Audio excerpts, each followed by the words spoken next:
Martin Luther King Jr. has like made this world possible for many kids to be able to go to schools without like being bullied for their ethnicity. He changed the laws and made gooder decisions, and like he was a nice person. Help people who are getting bullied or not saying kind words. Wanted to make sure everybody was treated equally. He is an activist. He tried to stop racism.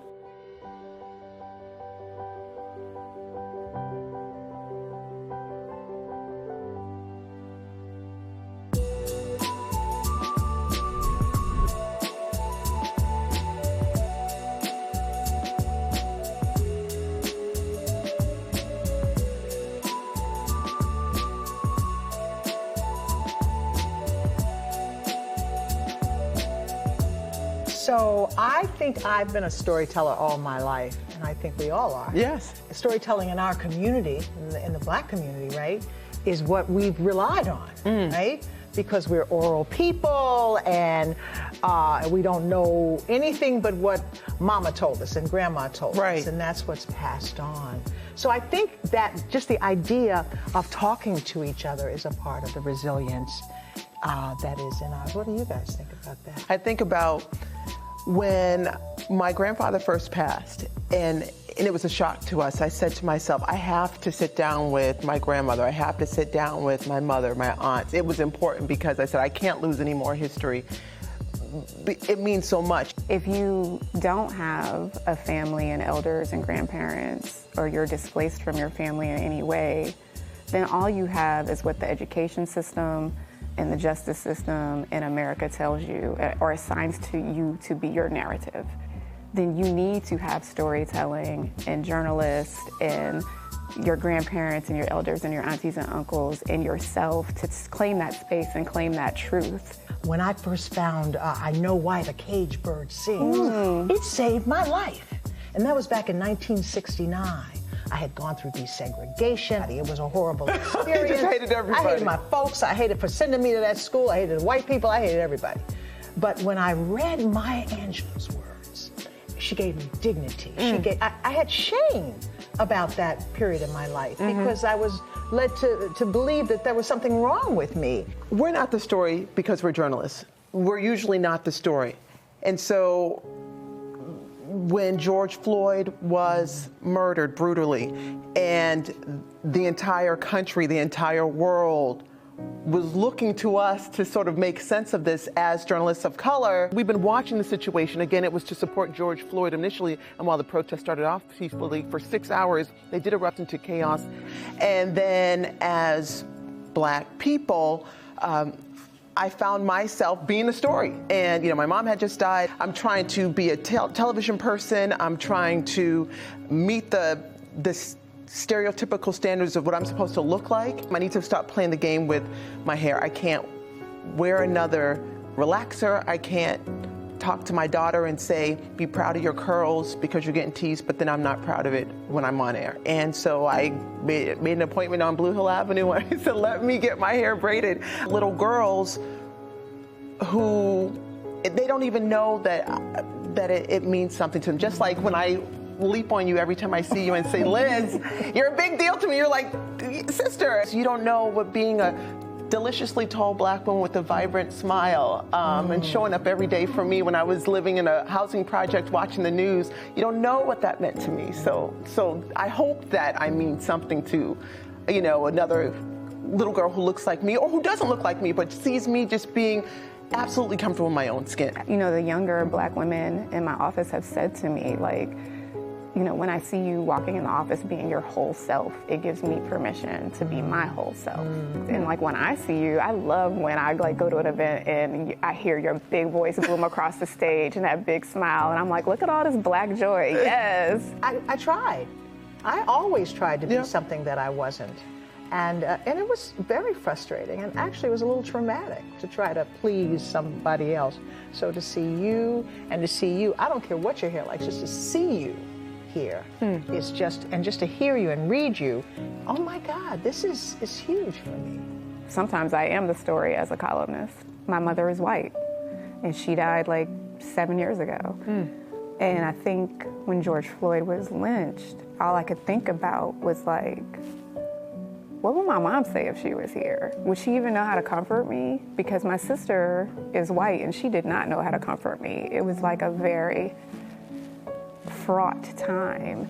And then my dad was telling me things that he had never told me in my life, like that my Black family didn't even meet me till I was 4 because they didn't even like the fact that he had a mixed child who was so light-skinned. He kept that a secret all the way until the pandemic times. I feel like I was having a personal reckoning, and because I've covered Black death for so long as a journalist, I was like, how am I covering Black life?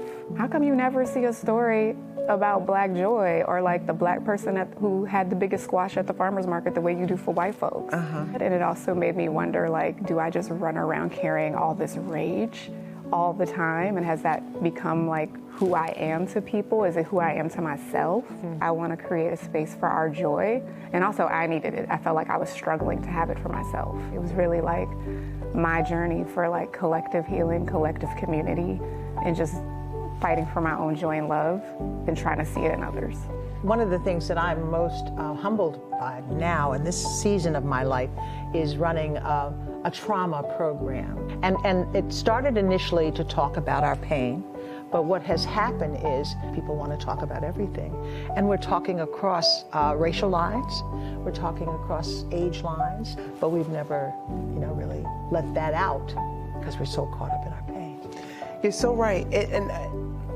Because when you think, Boston has this whole big reputation. Of course, it's so segregated. Still, if you go through neighborhoods to this day, in my mind, it's still pretty segregated. I think the reason why I connect with people in my Dorchester neighborhood, we were Vietnamese, we are Haitian, we are Irish, we're whatever.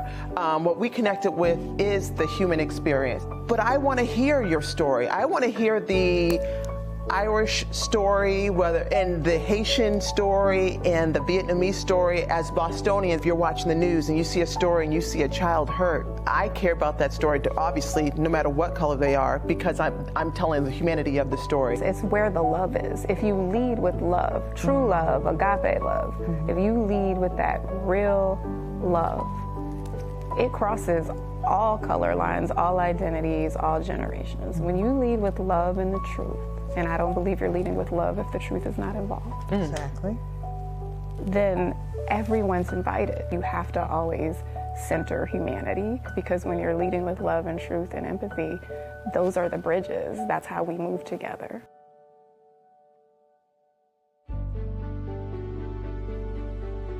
A doctor? Well, an artist, actually. I want to be an actor. I'm looking forward to being a dance teacher or a chef.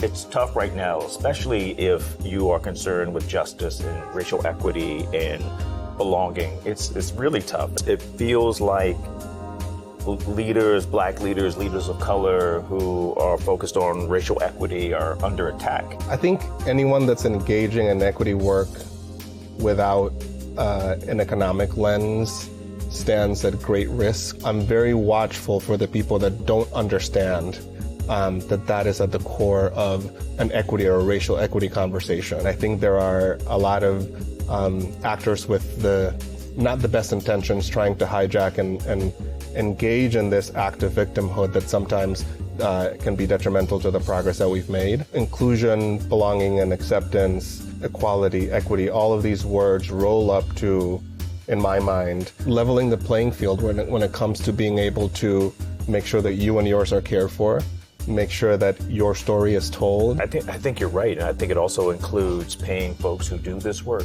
in our organization, especially Boston being one of the most expensive cities in the country, let alone the world. We can't lose sight of the racial wealth gap And compensation and the ability just to live as a part of the work is important. I mean, from Roxbury to where we're sitting right here, 23-year gap in life expectancy. So are we developing this generation of young folks that are going to be able to be successful? Philanthropy has to shift from a charitable mode to an investment mode. These folks know business. Guess what? You're investing in your future talent. When we do that, folks are going to be able to stay here, and we do that, folks are going to spend locally. That helps the local economy. Yeah, the work of Dr. King is not done. It's Never. not done. Never. And he would be challenging us to even step up to continue to do more. I was thinking about how, as a leader in the city, having gone through busing, firsthand experience, how it had to have affected the way that you lead. Back in the day, when thinking about busing, growing up in East Boston during that time, I never had a black teacher. Like, never had a black coach. And, and I think of what busing did, which is, changed so much of my thought process, right? And all of a sudden having a black teacher, then having a black guidance counselor, and somebody who could advise and mentor you. And then really, continuing to age and doing some of the work, and then being fortunate to meet a Mel King, being fortunate to meet Ray and Gloria Whiteham, and just being fortunate to meet folks. I think there's a lot of people in many other parts of the world that will tell you that they have the answer, they have the solution, if only you just did. But I'm very fortunate to have landed with leaders in this city and this community like yourselves, who have always been asking the question, what do you need? How can I help you?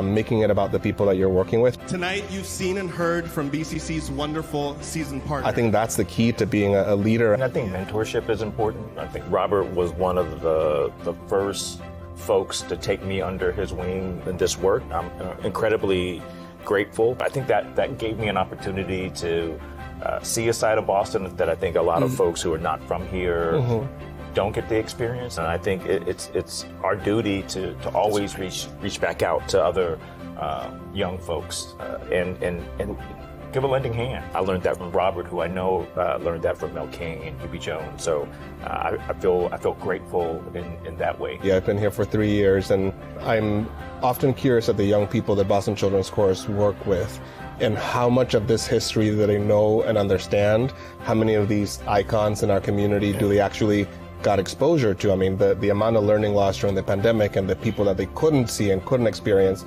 is huge. And how do we work with young people to tell that story, make sure it's understood, but that it doesn't weigh them down and they can actually fly and take off and fully take advantage of the potential and the opportunity that's been created for them. We just have to keep bringing brothers and sisters together and make sure that our young folks get a chance to meet them. And it doesn't always have to be a forum or an event.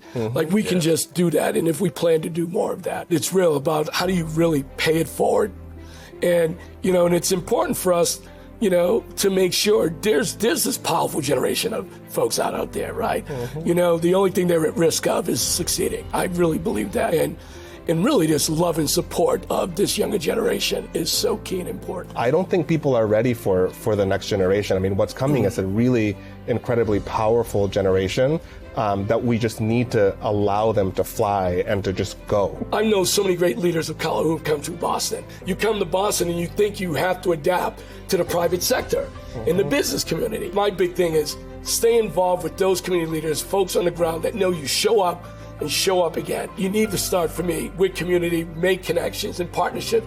And even for somebody who's been here, it's important for me to stay connected. Boston is really a city like no other. Generations and generations of black and brown families who've lived here, who've come here, who've fought for this city, and I think we can't take that for granted as someone who's new. That's right. And you gotta be able to understand that, and that's quite different from coming from down south, which is where I came from, or the Midwest or the West Coast. Yeah. I think for me it's been an interesting journey in honoring the past and the history and those that came before, and seizing what is today.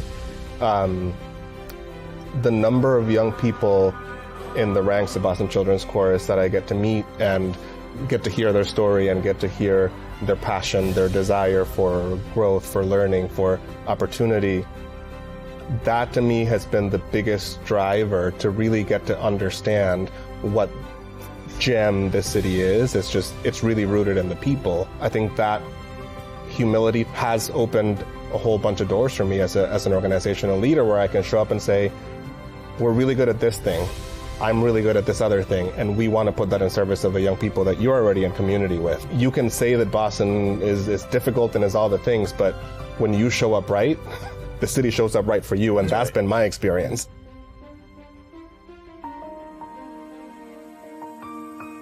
I hope that racism will stop everywhere. Help each other in need. I want to see good jobs that pay good wages. I want to see people not in the streets. I want to see people in homes, under a roof, in shelter. And everybody can be treated as equally, no matter like who you are or where you come from. I just want to see more people getting along and helping each other while they need it and stuff.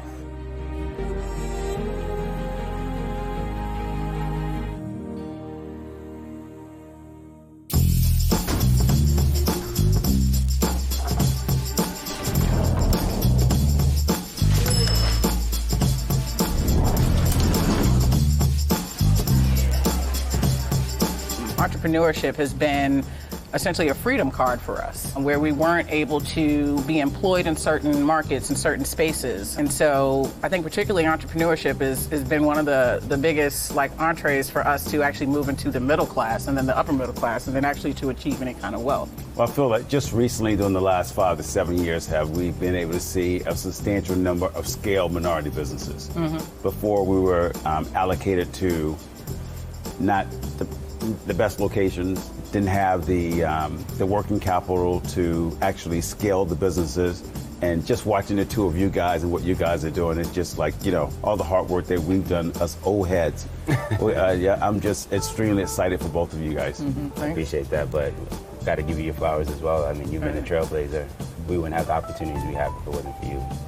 There's a saying, if you can't be invited to the table, then build your own. In essence, we're defining our own destiny. I think that another thing that we're seeing today compared to the opportunities that we had early on is partnerships. It has allowed me to actually accomplish bigger dreams. And I think a lot of people dream to feel like they have to be the owner by themselves. That's just not necessarily the case. And it limits what you can actually get accomplished. I think, for me, one of the examples of how I saw entrepreneurship kind of scale itself probably has to come from the Waldron Group, right? And so the Waldron Group owns a major chain, Dunkin' Donuts. And in fact, they are the largest operators of Dunkin' Donuts in Massachusetts and maybe even in the nation. I think one of their first locations was in Mattapan. And their model for me was, we're going to do our one little thing, but then we're going to continue to expand and we're going to employ us and we're going to train us. So I think that is what really helps us get to the wealth building, is because we reinvest in ourselves. So my background was a little bit different from the two of you. So I was a promoter, event curator, and my options were always controlled by who allowed me to have the opportunities, right? So at one point they wanted to hear our music, but they didn't necessarily want us as clients, right? It was hip hop and R&B was popular, mainstream, but it's like, hold on. If you want to come in, you got to wear hard bottom shoes and a button-up shirt. Like, I'm coming here to relax. Like, I'm not. This is what I wear to work. Like, he told me this is what I had to wear to have a good time too. It was important for me at some point to open my own place so I can control the things that I wanted to do and then provide those opportunities to other people who wanted to do those things as well. I think another thing to add though is that, as you guys have scaled your businesses, you're hiring more people and you're putting our people in positions and giving them more power than they would have in other places. I like to say that I use Hue as a space to build community. We have a lot of athletes here in Boston. I actually created something called Hue Community, where I had a couple of Patriots speak to a group of students that are playing flag football. And they talk to them about what does life look like if you don't go pro, because there's only a small percentage of kids will go on to even play D1, let alone go on to play pro ball professionally. Community can look like a lot of things, but it's just important to have spaces where you can gather and feel safe. For me, it's like, I know that to get here today, it took the community around me at many different steps and stages. So Roxbury YMCA is an organization that I'm committed to. Boston Center for Youth and Families, another organization that I'm committed to, because literally those are the things that kept me off the street and kept some of my peers off the street. Well, I say that Boston's one of the best cities in America, and it has so many amenities. We're in spaces that we typically were not before. And I think that with the new leadership in the mayor's office, they are absolutely pushing diversity and community. And she talked about how this city needs to be inclusive, and every decision that she makes involves inclusion. And that's really important. Someone asked me, why did you become an entrepreneur? And I was like, I don't think that was necessarily a decision, but I think for a lot of us is that we wanted more opportunity in spaces that we didn't have those opportunities, right? And at the end of the day, that means we care. People need to understand that this is not easy and that it's a lot of hard work. And that I know that, when I was in the business, day to day, it was 7 days a week. And I know the two of you guys are working 7 days a week. Yeah. And that's what it takes. If you're not there physically, you're not working. It's still working. It doesn't shut off. The phone calls are still coming in. You're still responding to emails. That's right. You're thinking about ideas. It's like all these things. It never shuts off. Yeah. That's right. Dreaming about it. Oh, you sleep? Power naps. In Boston, it's going to be easy by default to spend your money in a white-owned establishment. I mean, it's Boston. Yeah. You have to really be intentional about where you want to go to support Black-owned businesses. In our industry, we might fail 12 times in a night. We might fail this table right here. We might fail this particular person. And what I said is that's an opportunity for us to just get better. Give us a little grace, right? Yeah. Especially if you're less than a year old, you're still trying to figure it out. We're not perfect. It takes time. We're improving every day. And, sometimes, people take to social media or leave a review and they don't realize how detrimental that could be to someone's business. When I first took over Bob the Chef's back in 1990, and we did not have a Black art gallery in Boston. Within the first 6 months, I turned the back room into an art gallery. I started meeting artists. Paul Goodnight and Aqua Holmes, they were rotating the art out of there and introduced me to artists. And I realized there was a community out there that I didn't even know existed. I wanted to make the talent that we're nurturing at these universities feel like they made it big, right? I wanted an intentional stage. I wanted the sound to be great. I wanted light. I want that to start at home. And I think when you value and you appreciate people on the home front, they know that they can go out into the world and feel like they're somebody. I have a space that's very intimate and people are drawn to it. And to your point, the community is continuing to build. And I think coming into the new year, I have more opportunities to provide, and we'll continue to use the space. I think almost every person who comes to work for a Daryl's or a Grace or a Hugh, for me personally, I'm also trying to mentor them along the way. I'm trying to figure out what their long game is. And so how does this position right now play a part in their long game? I actually care about what your future looks like and how I can be a part of it right now. I say it all the time, I don't mind being the first, but I don't want to be the last. Right. I'm trying to get through the door and hold it open for the next person. Yeah.